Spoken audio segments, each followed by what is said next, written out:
से आचार्य द्रोण की याद आई। अर्जुन, निशाना लगाया? हाँ गुरुदेव। अब बताओ, तुम्हें क्या दिखाई दे रहा है? मुझे इमली के पेड़ पर बैठा हुआ एक सुंदर सा पंछी दिखाई दे रहा है। अर्जुन, तुम्हें केवल पंछी ही नहीं बल्कि पेड़ पर लगी हुई इमली और पंछी की सुंदरता दिखाई देती है। तो फिर तुम कैसे पंछी का निशाना लगा सकते हो? तो फिर गुरुदेव निशाना कैसे लगाएं? अर्जुन, तुम्हें जब पक्षी को निशाना बनाना है तब तुम्हें केवल पंछी को ही नहीं बल्कि उसकी आंख को निशाना बनाना चाहिए।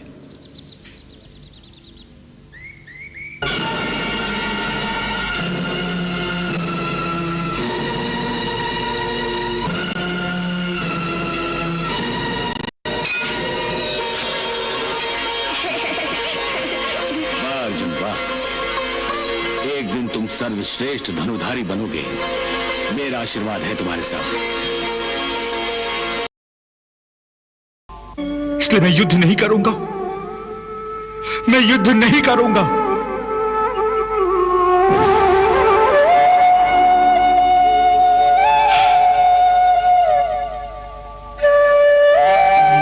जिन प्राणियों के कुल धर्म नष्ट हो गए हैं उन मनुष्यों का अनंत काल तक नरक में वास होता है। इससे तो अच्छा है कि मैं कमंडल लेकर घर घर भिक्षा मांगता फिरूं। वाह अर्जुन, कितने सुंदर विचार हैं। मैं युद्ध नहीं करूंगा, मैं भिक्षा मांग लूंगा। हे अर्जुन, यह बात कोई वीर नहीं केवल एक कायर कर सकता है। क्या तुम अपनी कायरता का प्रदर्शन करने के लिए इस युद्ध भूमि पर आए थे? क्या इसीलिए तुमने भगवान शिव से पाशुपतास्त्र ग्रहण किया था?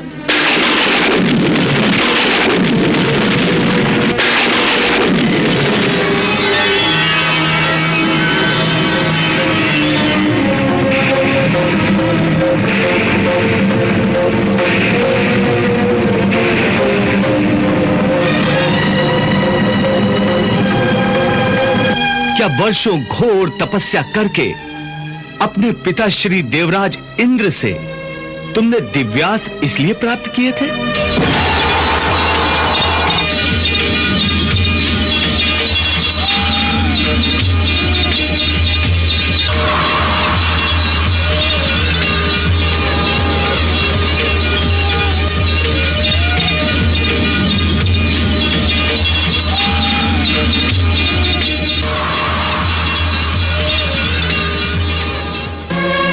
क्या तुम्हें अपनी माता कुंती का अंतिम संदेश याद नहीं कि जब भी मेरे सम्मुख आओ तो विजयी बनकर आओ और अपने माथे पर कौरवों के रक्त से विजय तिलक लगा कर आओ।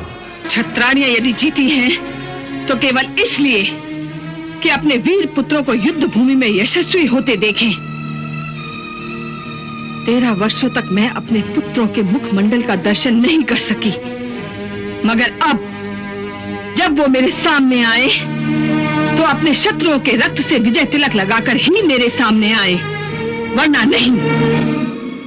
हे अर्जुन, याद रखो, अपनी माता के उस वचन को निभाने की जिम्मेदारी तुम पर है। इसलिए अपने हृदय की तुच्छ दुर्बलता को त्याग कर क्षत्रियों की भांति युद्ध करो। वाह, एक सांस में तुम ज्ञान की बड़ी बड़ी बातें करते हो और दूसरी सांस में अपने को शिष्य मानकर मुझसे ज्ञान और मार्गदर्शन की याचना भी करते हो। हे पार्थ, तुम्हारा ज्ञान अधूरा है और अधूरा ज्ञान दो धारी तलवार की भांति होता है जो अधूरे ज्ञान देने वाले और लेने वाले दोनों को काटती है। इसलिए सबसे पहले तुम्हें इस घातक तलवार को छोड़ना होगा, ना कि अपने गांडीव को। परंतु तुम तो उल्टा ही काम कर रहे हो। तुम्हारे हाथ में अधूरे ज्ञान की तलवार है और तुमने अपना गांडीव नीचे छोड़ दिया है। हे केशव, मैं क्या करूं? मेरा मन और मस्तिष्क उस धर्म कांटे की भांति डोल रहा है, जिसके दोनों पलड़ों में बराबर बराबर मात्रा में ज्ञान और अज्ञान दोनों रखा हुआ है। इसी दोराहे पर खड़ा हुआ मैं आपकी शरण में आया हूं। मुझे एक गुरु की भांति रास्ता दिखाओ माधव, रास्ता दिखाओ। हे अर्जुन, तुम इस समय ना केवल इस युद्ध भूमि की मध्य रेखा पर खड़े हो, बल्कि तुम्हारी बुद्धि भी जीवन और मृत्यु की मध्य रेखा पर अटकी हुई है। इसलिए तुम अपने कर्तव्य और अपने धर्म से भाग रहे हो, परंतु अपने कर्तव्य से यूं मुंह मोड़ने से या इस युद्ध से विचलित होने से विधि का विधान नहीं बदलेगा, क्योंकि विधाता का निर्णय अटल और अचूक है। तुम क्या समझते हो, तुम्हारे नहीं मारने से ये सब नहीं मरेंगे? नहीं अर्जुन, नहीं।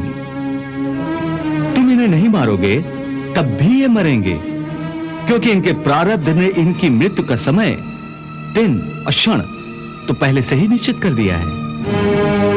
उसी विधान के अनुसार मैं तो इन्हें पहले ही मार चुका हूं। तुम तो केवल माध्यम मात्र हो।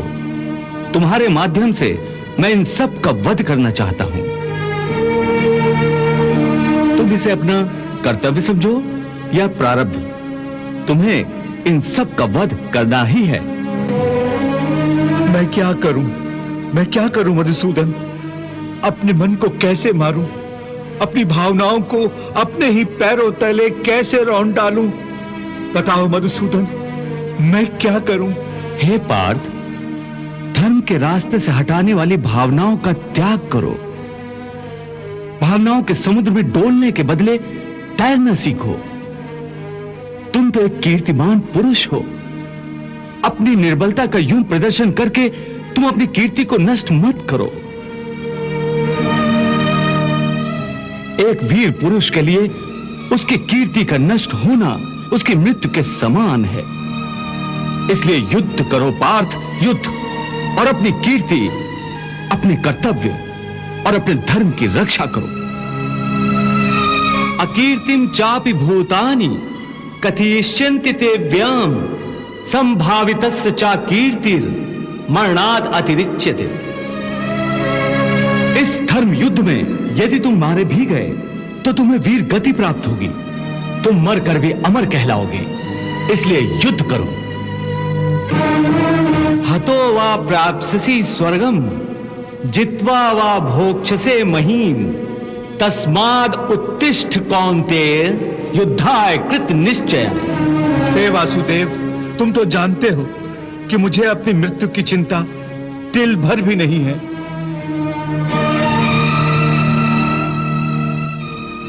हे अर्जुन, मैं जानता हूं तुम इस धर्म युद्ध में अपने प्राणों की आहुति देने से जरा भी नहीं घबराते। तुम्हारे हृदय की यह दुर्बलता केवल अपने संबंधियों के आदर में है, जो इस धर्म के क्षेत्र में अर्थहीन हैं।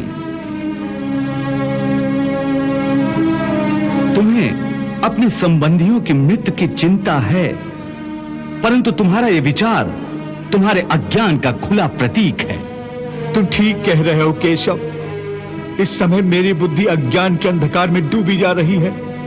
धर्म क्या है, अधर्म क्या है, मुझे इसका ज्ञान नहीं रहा।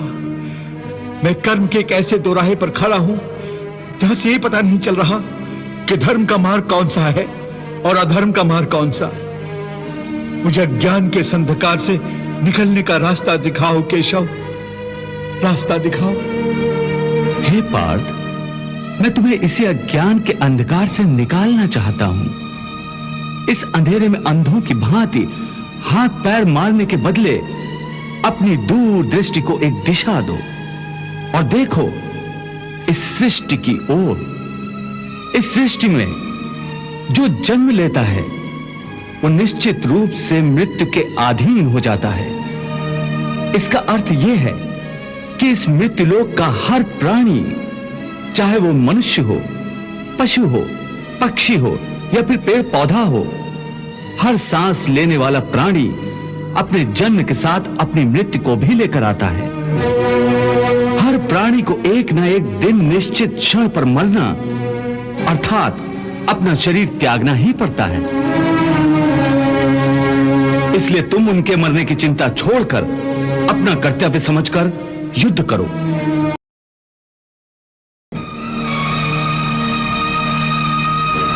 ये ठीक है कृष्णा, क्योंकि प्रारब्ध में मरना लिखा है। यदि पितामह की मृत्यु का समय आ गया है तो वो अवश्य मर जाएंगे, परंतु मैं अपने हाथों से उन्हें क्यों मारूं? तो स्वयं अपने हाथों से अपने भीष्म पितामह को नहीं मारना चाहते हो? यही सत्य है माधव, मैं अपने भीष्म पितामह को अपने हाथों से नहीं मार सकता। तो ठीक है, मत मारो, परंतु पहले मुझे यह तो बताओ कि कौन है तुम्हारे भीष्म पितामह? कहां है तुम्हारे भीष्म पितामह? ये क्या पूछ रहे हो कि भीष्म पितामह कहां है, कौन है? तुम्हें दिखाई नहीं देते क्या? वो सामने ही तो है खड़े भीष्म पितामह। वो जो रथ के ऊपर खड़ा है? हाँ, वही तो। पर वो जो रथ के ऊपर खड़ा दिखाई दे रहा है पार्थ, वो तो केवल भीष्म पितामह का शरीर है। मैं पूछता हूं असली भीष्म पितामह कौन है, कहां है? हे कृष्णा, तुम्हारी बात मेरी समझ में नहीं आ रही है। वो जो दिख रहा है वो भीष्म पितामह नहीं है, केवल शरीर है। इसका अर्थ है कि भीष्म पितामह कोई और है। अवश्य, यही तुम्हें समझा रहा हूं मैं। देखो ध्यान से, देखो उस शरीर में जो प्रकाश है जिसे आत्मा कहते हैं,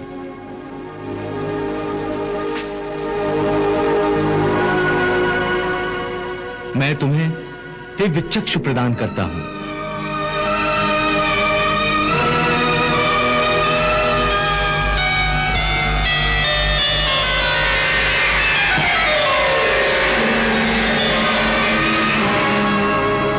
इन दिव्य चक्षुओं से देखो उस आत्मा को।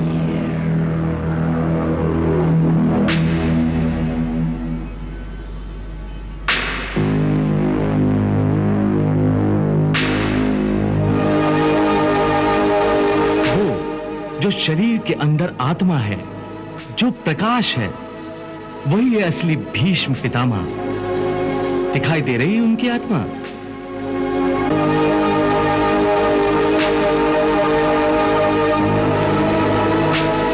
हाँ केशव, एक प्रकाश रूपी आत्मा दिखाई दे रही है। बहुत अच्छा। अब देखो, यदि मैं अपने सुदर्शन चक्र से भीष्म पितामह का शरीर काट दूं तो केवल उनका शरीर मरेगा, परंतु उनकी आत्मा का प्रकाश नहीं बुझेगा। देखो, मैं तुम्हारे इन दिव्य चक्षुओं को यह दृश्य सजीव करके दिखाता हूं।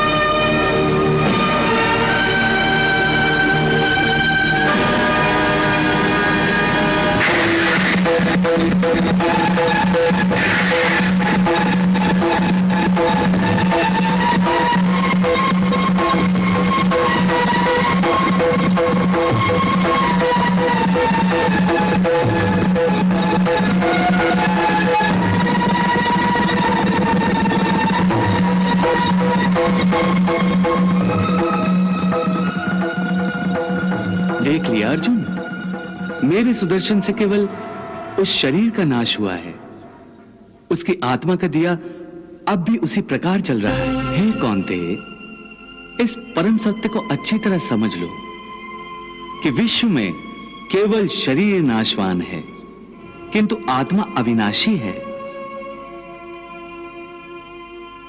शरीर के मरने पर आत्मा नहीं मरती। आत्मा न कभी जन्म लेती है और न कभी मरती है। वो अजन्मा, नित्य, सनातन और पुरातन है, जो शरीर को मारने पर भी नहीं मारी जाती।